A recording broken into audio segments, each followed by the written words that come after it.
ఏరు దాటేదాకా ఓడ మల్లయ్య, ఏరు దాటాక బోడి మల్లయ్య. ఈ సామెతకు అర్థం ఏమిటంటే అవసరం ఉన్నంతసేపు గౌరవించి అవసరం తీరాక చులకనగా చూసే స్వార్థపరుల నైజాన్ని ఈ సామెత తెలియజేస్తుంది.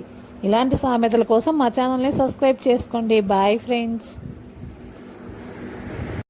కోడలికి బుద్ధి చెప్పి అత్త తెడ్డు నాకిందట. ఈ సామెతకు అర్థం ఏమిటంటే ఇతరులకు నీతులు చెబుతూ తాము మాత్రం అవే తప్పులు చేసే వ్యక్తులను ఉద్దేశించి చెప్పే సామెత ఇది.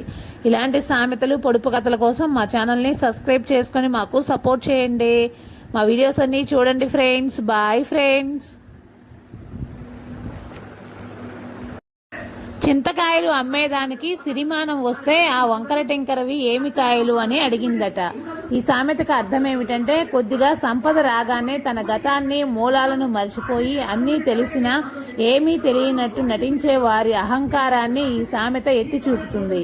ఇలాంటి సామెతల కోసం మా ఛానల్ని సబ్స్క్రైబ్ చేసుకోండి. Bye friends.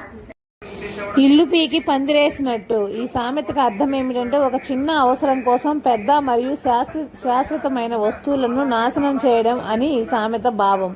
ఇలాంటి సామెతల కోసం మా ఛానల్ని సబ్స్క్రైబ్ చేసుకోండి. Bye friends.